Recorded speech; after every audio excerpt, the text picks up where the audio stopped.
Everyone, कैसे हैं आप सभी। सो इन 9th क्लास केमिस्ट्री हम डिस्कस कर रहे थे is matter around us pure. इस चैप्टर में हमने स्टार्ट किया था सेपरेशन मेथड्स के बारे में डिस्कस करना। इन अवर लास्ट वीडियो हमने नंबर ऑफ मेथड्स को डिस्कस किया, कुछ बचे हुए मेथड्स को हम आज डिस्कस करेंगे। So let's start with the next separation method named distillation. Distillation separation method और distillation method, this method is used to separate two miscible liquids। किसके लिए यूज होता है ये? This method is used to separate two miscible liquids। miscible liquid means those which are completely mixed with each other, जो एक दूसरे के साथ बहुत अच्छे से मिक्स हो चुके हैं, whose boiling point difference is more than 10 degree Celsius. So distillation method किन के लिए यूज होता है? डिस्टिलेशन मेथड दो मिसिबल लिक्विड्स को सेपरेट करने के लिए यूज होता है जिनका बॉइलिंग पॉइंट डिफरेंस जो है वो 10 डिग्री सेल्सियस से ज़्यादा होना चाहिए। Let us take one example. This is the setup. This is round bottom flask. Round bottom flask. इस round bottom flask में हमने एक मिक्सचर लिया, mixture of A and B. Mixture of A and B. This is the distillation column. यहाँ पे हमने thermometer set किया है for measuring the temperature. एक साइड आउटलेट है, इस आउटलेट को एक और सेपरेट ट्यूब ने कवर किया है जिसमें वाटर इनलेट के लिए एक पोजीशन है और एक पोजीशन है वाटर आउटलेट के लिए। यहाँ से पानी अंदर जाएगा और यहाँ से पानी बाहर निकलेगा, सो दैट इसका टेम्परेचर मेंटेन रख सके, इसके टेम्परेचर को कूल डाउन किया जा सके। This is burner. मिक्सचर और लिक्विड को हीट करने के लिए। This one is tripod stand. Tripod stand, burner पे हमने ट्राइपॉड स्टैंड प्लेस किया, उस पे हमने वायर गोज रखा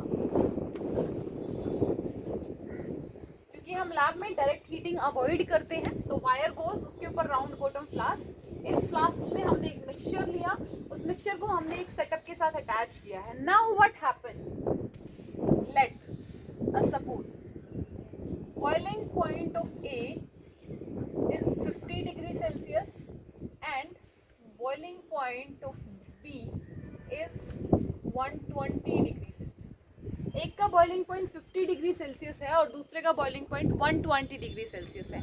now when we start heating, जब हम इसको हीट करना शुरू करेंगे टेम्परेचर राइज होना स्टार्ट होगा एंड द पॉइंट जहाँ पे इस थर्मामीटर पे 50 डिग्री सेल्सियस अटेन होगा, at the point where thermometer reading is 50 degree Celsius, component A जिसका boiling point 50 degree Celsius, वो क्या करेगा?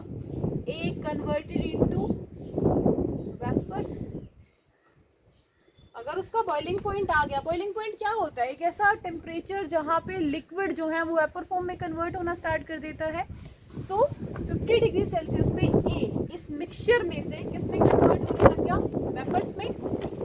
Then vapors of A are formed here और ये vapors of A इस इनलेट के अंदर एंटर करेंगे और यहाँ पे इस वाटर की सप्लाई की वजह से टेम्परेचर कम हो गया। जैसे ही इसमें एंटर करेंगे और टेम्परेचर कम होगा, ये vapors of A क्या हो जाएंगे? Again they are condense here। Condensation, vapours condensation करके क्या हो जाते हैं? लिक्विड में कन्वर्ट हो जाते हैं। So they again converted into liquids and A is collected here। इस मिक्सचर को हीट किया 50 डिग्री सेल्सियस पे, जब ये पहुंचा तो जिस लिक्विड का बॉइलिंग पॉइंट कम है वो वेपर्स में कन्वर्ट करना स्टार्ट हुआ। दीज आर वेपर्स ऑफ ए। ए के वेपर्स आए, जब ए के वेपर्स इस डिस्टिलेशन फ्लास्क में, डिस्टिलेशन कॉलम में एंटर हुए, they get condense and on condensation they converted into liquid and via this complete procedure हम दो मिसिबल लिक्विड्स को सेपरेट कर सकते हैं जिनके बॉइलिंग पॉइंट में कितना डिफरेंस होना चाहिए, greater than 10 degree Celsius. Clear?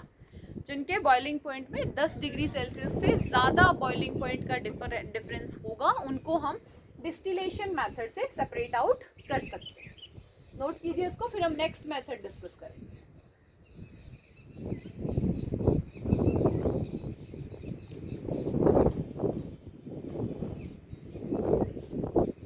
So the next method is fractional distillation. एक बार दोबारा देख लो डिस्टिलेशन को। Distillation method is used to separate two miscible liquids. The first thing is miscible liquids whose boiling point difference is greater than 10 degrees Celsius. Next method we are going to discuss is fractional distillation. Next method is fractional distillation. Almost जो ये method है वो distillation के जैसा ही है, बस difference क्या है, use to separate two miscible liquids whose boiling point difference is less than 10 degree Celsius. Less than 10 degree Celsius. Let the boiling point of is 50, so the boiling point of B is 55 degree Celsius. मान लेते हैं ए का boiling point 50 है और B का boiling point 55 है। The setup is almost same, but यहाँ पे क्या होगा, 50 और 55 में बहुत ज़्यादा डिफरेंस नहीं है। तो अगर हम सिंपल डिस्टिलेशन कॉलम यूज़ करेंगे तो इन दोनों के वेपर्स एक साथ बनना स्टार्ट होंगे, जिसकी वजह से हमें फिर से क्या मिल जाएगा, मिक्सचर ही। So now in this case we are using fractionating column. Almost same होता है, हम यहाँ पे फ्रैक्शनलेटिंग कॉलम यूज़ करेंगे। डिफरेंट टाइप्स के फ्रैक्शनलेटिंग कॉलम होते हैं मार्केट में available. These columns helps to separate such liquids. अब यहाँ पे क्या होगा, देखो दोनों के वेपर्स एक साथ बनेंगे।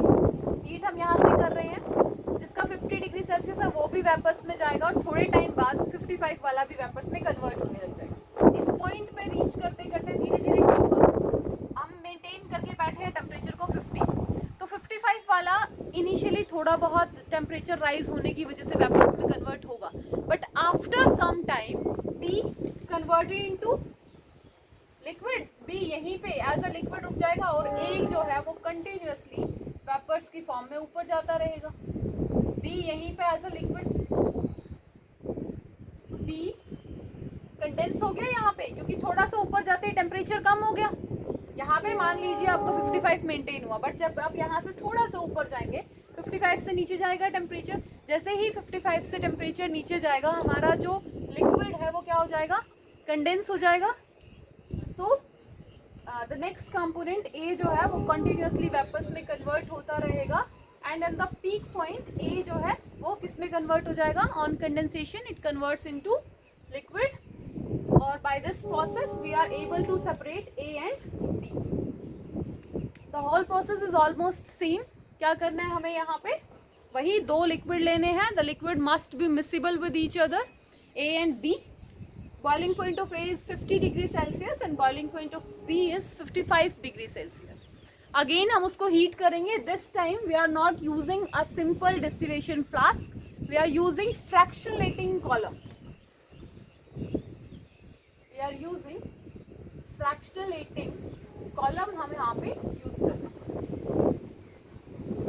ये जो कॉलम्स हैं ये अलग अलग डिजाइन के मार्केट में अवेलेबल होते हैं, तो आप इनको यूज कर सकते हैं। So this is fractional distillation, note कीजिए इसको।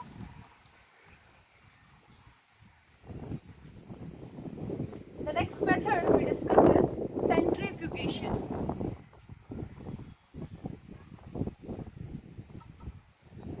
मेथड हम डिस्कस करेंगे centrifugation.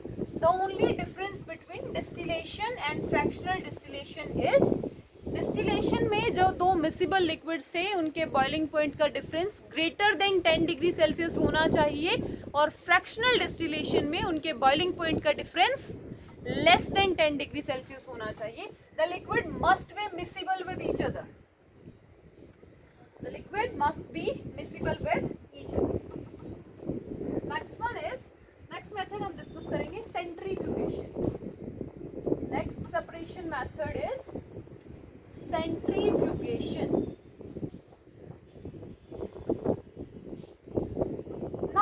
in centrifugation we have to rotate our mixture at very high speed, और हम वहाँ से क्या करेंगे, easily हमारे components को separate करेंगे.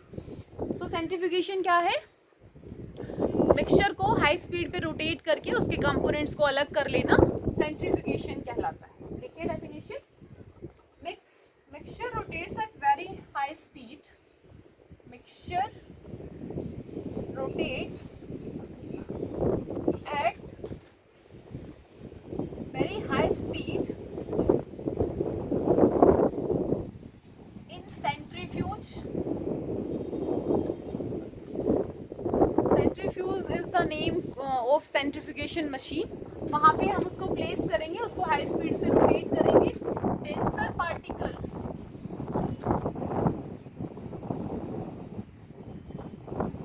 कम क्लोजर एंड सेटल डाउन.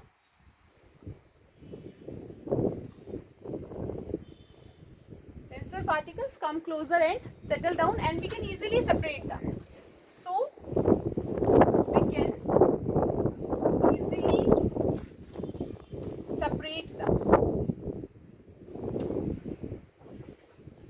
ऐसा एक सिंपल सा प्रोसीजर हम डेली घरों में भी यूज करते हैं, जैसे separation of butter from curd. Butter from curd, दही से मक्खन निकालने के लिए घरों में भी सेंट्रीफ्यूगेशन जैसी ही मशीन का यूज करते हैं, जिसमें हाई स्पीड से कर्ड को रोटेट किया जाता है और जो बटर है उसके पार्टिकल्स एक दूसरे के साथ कंडेंस होकर टॉप लेयर पे सेपरेट हो जाते हैं इजीली. This is centrifugation. लिखिए. Next method is chlorination. Chlorination method बोल सकते हैं या एक सिंपल सी डेफिनेशन बोल सकते हैं कि वाटर को प्योरीफाई करना है with the help of chlorine tablets. लिखिए. With the addition of chlorine tablets, addition of chlorine tablets, we kill the microorganisms. We kill the microorganisms present in water. Water में जितने भी माइक्रो ऑर्गेनिजम्स हैं उनको किल कर दिया जाता है with using the chlorine tablets, और प्योरिफिकेशन ऑफ वाटर में भी हम इसको यूज करते हैं. लिखिए. And the last separation method we discuss is chromatography, और लास्ट में हम डिस्कस करेंगे क्रोमेटोग्राफी के बारे में. क्लोरीनेशन, क्लोरीन टैबलेट्स को यूज करके माइक्रो ऑर्गेनिजम्स को किल करना is chlorination. Next is chromatography. Next method is chromatography.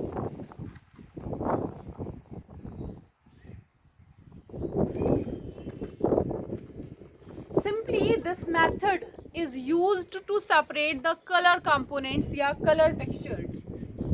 Is used to separate the color components.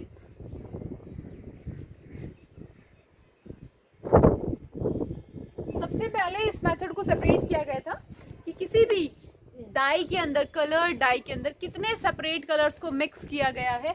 Simply the word Chrome means colour. क्या मतलब था इसका? कलर. और कैसे परफॉर्म किया गया है इसको? प्रिंसिपल क्या था यहाँ पे? Principle is distribution.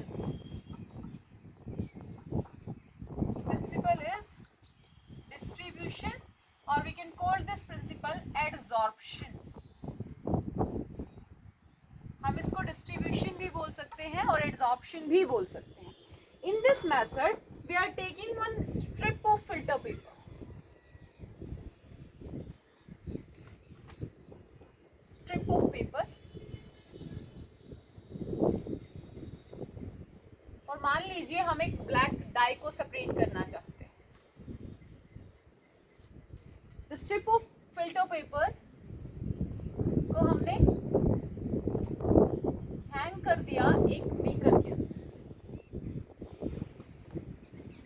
the beaker, and this beaker is covered with the glass plate. This beaker is covered with the glass plate. Now black dye का एक spot हमने यहाँ पे form कर. We are placing a spot of black dye here and then dip this paper into water.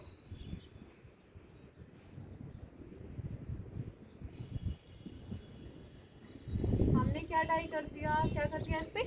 This is a spot of black dye. Spot of black dye. Paper पे एक line खींची नीचे 1 centimetre की height पे और उससे ऊपर एक ब्लैक डॉट आपने प्लेस कर दिया जिसको आप सेपरेट करना चाहते हैं. नेक्स्ट हमने क्या किया, इस पेपर को इस जार के अंदर हैंग किया और एक वाटर या कोई भी लिक्विड जिसकी एब्जॉर्प्शन पावर अच्छी हो उसको यहाँ पे चूज किया. नेक्स्ट थिंग हम ऑब्जर्व क्या करेंगे, जैसे जैसे ये वाटर इस पेपर में राइज करना स्टार्ट करेगा, ये ब्लैक डॉट भी वाटर के साथ साथ क्या करेगा, राइज करना स्टार्ट करेगा and separated into 3 different colours, blue, yellow and black. ये 3 डिफरेंट कलर्स में क्या हो गया, सेपरेट हो गया. यहाँ पे रेड या ब्लू कलर भी हो सकते हैं. जो भी इस ब्लैक डाई को बनाने के लिए इसमें कलर्स ऐड किए गए थे वो सारे कलर्स आपको डिफरेंट पॉइंट पर विजिबल हो जाएंगे. कैसे, जिस कलर का पानी के साथ डिसॉल्व होने की टेंडेंसी ज़्यादा है वो पानी के साथ एक बहुत ज़्यादा हाइट तक राइज करेगा. जिसकी एब्जॉर्प्शन कम है पानी के साथ वो इस पेपर पे लोअर हाइट पे रुक जाएगा. with ease we are able to separate the color components of a dye. दोबारा देखिए, क्रोमेटोग्राफी जो है वो कलर कंपोनेंट्स को सेपरेट करने के लिए यूज होती है. क्रोम वर्ड का मतलब होता है कलर. इस प्रोसीजर का जो प्रिंसिपल है वो है डिस्ट्रीब्यूशन या आप बोल सकते हो एड्जॉर्प्शन. क्या किया हमने यहाँ पे, पेपर क्रोमेटोग्राफी को देखा है. एक स्ट्रिप लिया हमने पेपर का, उसके नीचे 1 सेंटीमीटर के डिस्टेंस के ऊपर एक लाइन को ड्रॉ किया. उस लाइन से ऊपर हमने जिस भी डाई को आप सेपरेट करना चाहते हैं उसके एक डॉट को प्लेस किया. उस पेपर को एक बीकर में हैंग किया जिस बीकर में एक कंपोनेंट है वाटर, सॉल्वेंट है water. After some time the water start rising up in the filter paper with the capillary action. पानी ऊपर जाना स्टार्ट हुआ तो पानी के साथ इस डाई के जो भी अलग अलग कंपोनेंट्स थे वो भी अलग अलग हाइट तक राइज हुए और इजीली क्या हो गए, सेपरेट हो गए. So these are the separation methods we are discussing in this chapter. There is a homework for you. You are going to write the separation methods of air, कि air के components को आप कैसे separate करेंगे ये आपको लिखना है और बताना है कि किस तरीके से आप एयर के कंपोनेंट्स को सेपरेट कर सकते हैं. I give you a hint.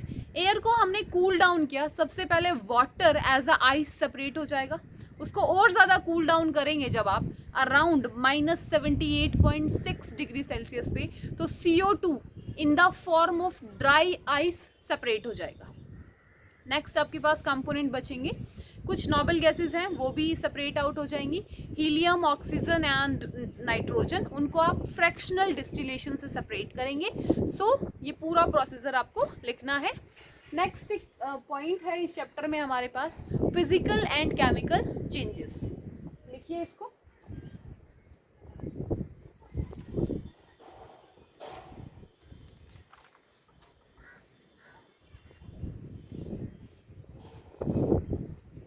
So the next thing we discuss is physical changes. Separation methods complete होते हैं. नेक्स्ट है हमारे पास physical changes.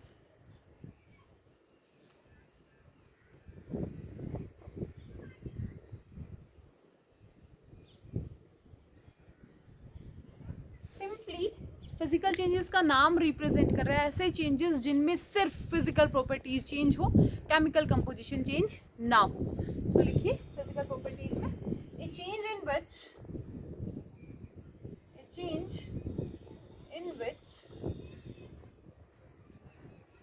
only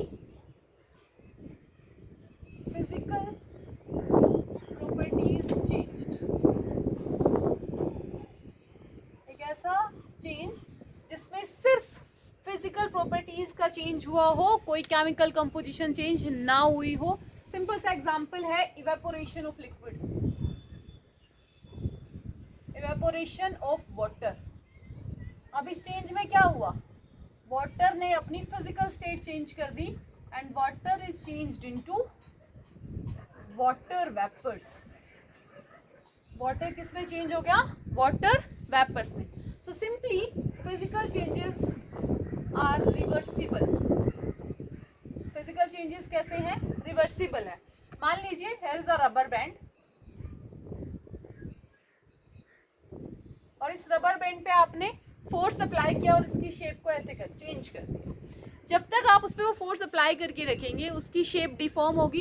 as soon as you release the force वो वापस अपनी शेप में आ जाएगा। तो कोई नया सब्सटेंसेस यहाँ नहीं बनता है।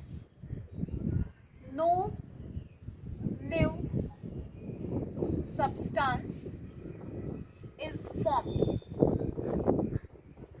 कोई भी नया सब्सटेंस नहीं बनता है। And the important part is, यहाँ पे रबर बैंड पे जब तक आप फोर्स लगाएंगे तब तक उसकी शेप चेंज होगी। जैसे ही आपने फोर्स को रिलीज किया उसकी शेप वापस पहले जैसी हो जाएगी। So are physical changes are temporary. So the physical changes are temporary.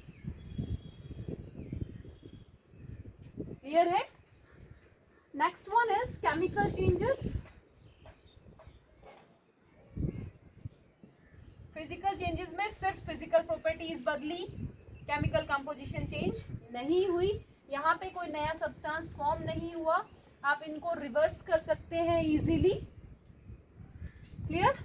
और ये टेम्परेरी चेंज है। फिजिकल चेंज को करने में किसी टाइप का हीट इवोल्यूशन या हीट एब्जॉर्प्शन नहीं होता है। सिंपली अगर हम केमिकल चेंजेस की बात करें तो केमिकल चेंज क्या हो जाएगा, ए change in which chemical composition, a change in which chemical composition is changed। एक ऐसा चेंज जिसमें केमिकल कंपोजिशन ही बदल गई हो। देखो मिल्क से कर्ड बना दिया। अब यहाँ पे एक सिंपल सी बात बताओ, क्या कर्ड से मिल्क बन सकता है? नहीं। So chemical changes are irreversible. Chemical changes कैसे होते हैं? They are irreversible. इनको आप वापस नहीं ला सकते। Chemical changes are irreversible. Milk से कर्ड एक नया सब्सटेंस बना, new substance is form. New substance is form. एक केमिकल चेंज करने के बाद आप उसको रिवर्स नहीं ला सकते। रेयरली आप उसको रिवर्स ला पाते हैं। Otherwise chemical changes are permanent. Chemical changes कैसे होते हैं? They are permanent. ये टेम्परेरी नहीं है, चेंज हो गया तो हो गया। Next one is one different point जो फिजिकल चेंजेस में नहीं था, heat evolution and absorption takes place। Chemical change को होते टाइम या तो हीट इवोल्यूशन होगा या हीट एब्जॉर्प्शन होगा। सो this is all about the second chapter of 9th class, is matter around us pure. Clear है? यहाँ पे एट लास्ट आपको फिजिकल और केमिकल चेंजेस का डिफरेंस टेबल लिखना है। उसी के साथ ये चैप्टर हमारा कंप्लीट होता है। अगर कोई डाउट है तो पूछिए।